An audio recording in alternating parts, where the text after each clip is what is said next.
បាទស្វាគមន៍ប្រិមិត្តមានអ្នកស្ដាប់ទាំងអស់គ្នាវិលមកជួបជាមួយនឹងរូបខ្ញុំបាទសាជាថ្មីម្ដងទៀតដែលនៅក្នុងថ្ងៃនេះខ្ញុំមានរឿងមួយទៀតដែលតាក់ទងទៅនឹង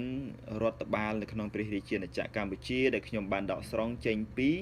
សៀវភៅច្បាប់ស្តីពីការគ្រប់គ្រងរដ្ឋបាលឃុំសង្កាត់ដោយនៅក្នុងវីដេអូនេះខ្ញុំនឹងធ្វើការបង្ហាញប្រិមិត្តអ្នកស្ដាប់អំពីមេឃុំចៅសង្កាត់គាត់កាត់ចេញពីណាស្មានឃុំសង្កាត់គាត់កាត់ចេញពីណាហើយនឹងជំទប់ទី1ហើយនឹងជំទប់ទី2តើគាត់កាត់ចេញពីណាតើគាត់កាត់ចេញពីកន្លែងដូចគ្នាឬក៏កន្លែងខុសគ្នាតើកាត់ចេញតាមវិធីណាតើអ្នកណាជាអ្នកផ្ដល់សិទ្ធិអំណាចទៅឲ្យគាត់បាទមុននឹងខ្ញុំនិយាយអំពីមេឃុំគឺខ្ញុំសូមអានមួយមាត្រាសិនគឺត្រង់មាត្រា4នៃច្បាប់ស្តីពីការគ្រប់គ្រងរដ្ឋបាលឃុំសង្កាត់នឹងបានបញ្ញត្តិថាអំណាចដឹកនាំនិងគ្រប់គ្រងឃុំសង្កាត់បានមកដោយការបោះឆ្នោតជាទូទៅជាសកលដោយសេរីត្រឹមត្រូវនិងយុត្តិធម៌ដោយស្មើភាពដោយចម្ពោះដោយសម្ងាត់ក្នុងក្របខ័ណ្ឌនៃឃុំសង្កាត់នីមួយៗនេះគឺជាការបញ្ញត្តិនៅក្នុងច្បាប់ស្តីពីការគ្រប់គ្រងរដ្ឋបាលឃុំសង្កាត់វិលមកវិញនៅក្នុងប្រធានបទរបស់យើងដែលនិយាយថា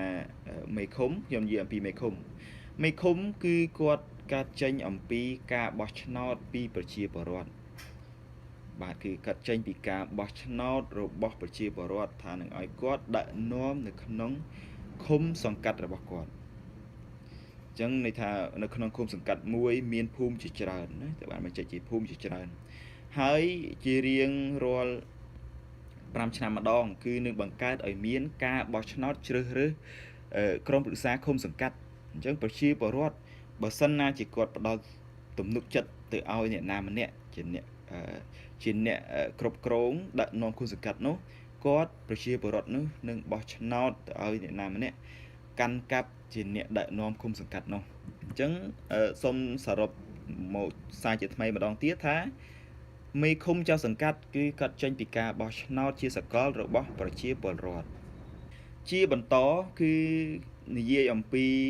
ស្មានឃុំវិញម្ដងបាទនៅក្នុងមាត្រា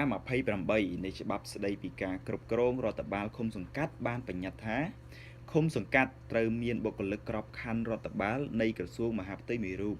ធ្វើជាស្មានឃុំសង្កាត់ស្មានឃុំសង្កាត់តែងតាំងដោយរដ្ឋមន្ត្រីក្រសួងមហាផ្ទៃដែលមានភារកិច្ចជួយកិច្ចការឃុំសង្កាត់និងធានានិរន្តរភាពកិច្ចការរដ្ឋបាលឃុំសង្កាត់ស្មានឃុំសង្កាត់ត្រូវផ្លាស់ប្ដូរក្នុងករណីមានសំណើរបស់មេឃុំចៅសង្កាត់អនុលោមតាមការសម្រេចរបស់ក្រុមប្រឹក្សាឃុំសង្កាត់អញ្ចឹងនៅក្នុងនេះគឺយើងអាចកំណត់បានថាស្មានឃុំគឺកើតចេញពីការតែងតាំងរបស់រដ្ឋមន្ត្រីក្រសួងមហាផ្ទៃដើម្បីឲ្យគាត់នឹងមកធ្វើកិច្ចការងាររដ្ឋបាលឃុំសង្កាត់មួយណានោះដែលបានកំណត់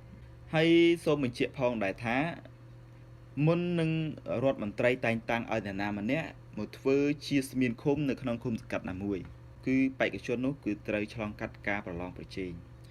នៅពេលដែលឃុំសង្កាត់ណាអត់មានស្មានឃុំត្រូវការស្មានឃុំនោះក្រសួងមហាផ្ទៃគឺនឹងធ្វើការប្រកាសជ្រើសរើសស្មានឃុំសង្កាត់អញ្ចឹងបុគ្គលណាដែលចង់ធ្វើជាស្មានឃុំសង្កាត់អាចទៅដាក់ពាក្យដើម្បីប្រឡងប្រជែងធ្វើជាស្មានឃុំសង្កាត់ដែលត្រូវមានលក្ខខណ្ឌមួយចំនួនដែលកំណត់ដោយរដ្ឋមន្ត្រីក្រសួងមហាផ្ទៃអញ្ចឹងបន្ទាប់ពីបេក្ខជនជាច្រើនបានទៅប្រឡង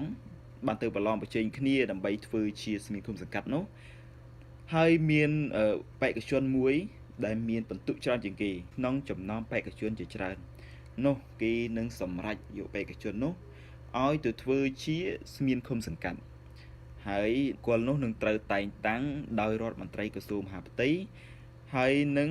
ប្រគល់ទូនាទីឲ្យគាត់ទៅកាន់កាប់ធ្វើជាស្មានឃុំសង្កាត់នៅឃុំណាមួយដែលបានជ្រើសរើសបាទនេះគឺជាការកកើតឡើងនៃស្មានឃុំគឺសង្ខេបមកវិញថាស្មានឃុំគឺត្រូវបានកើតឡើងពីការប្រឡងប្រជែងជ្រើសរើសដែលបានរៀបចំឡើងដោយក្រសួងមហាផ្ទៃហើយគាត់គឺបានត្រូវតែងតាំងផ្ទាល់ដោយក្រសួងមហាផ្ទៃហើយស្មានឃុំនេះគាត់គឺជាបុគ្គលិកក្របខ័ណ្ឌរដ្ឋចំណុចជាបន្តគឺខ្ញុំនឹងនិយាយអំពីជំទប់ទី1និងជំទប់ទី2ឬក៏ដែលយើងហៅថាចៅសង្កាត់រងទី1 និងចៅសង្កាត់រងទី2បាទនៅក្នុងមាត្រា33គឺបានបញ្ញត្តិថាជំទប់ទី1ចៅសង្កាត់រងទី1ត្រូវជ្រើសរើសចេញពីបេក្ខជនដែលមានឈ្មោះលេខរៀងលើគេនៃបញ្ជីឈ្មោះបេក្ខជនដែលបានទទួលសម្លេងឆ្នោតលំដាប់ទី2ហើយជំទប់ទី2ចៅសង្កាត់ទី2គឺត្រូវជ្រើសរើសចេញពីបេក្ខជនដែលមានឈ្មោះលេខរៀងលើគេនៃបញ្ជីបេក្ខជនដែលទទួលបានសម្លេងឆ្នោតលំដាប់ទី3អញ្ចឹងជំទប់ទី1នេះគឺគាត់កាត់ចេញពីការបោះឆ្នោតដូចជាប្រធានឃុំចៅសង្កាត់ដែរគាត់នេះគឺបេក្ខជនដែលមានសម្លេងឆ្នោតច្រើនលំដាប់ទី2ហើយគាត់គឺបន្ទាប់ពីប្រធានឃុំឬចៅសង្កាត់ហើយមួយទៀតជំទប់ទី2នេះគាត់គឺជាបេក្ខជន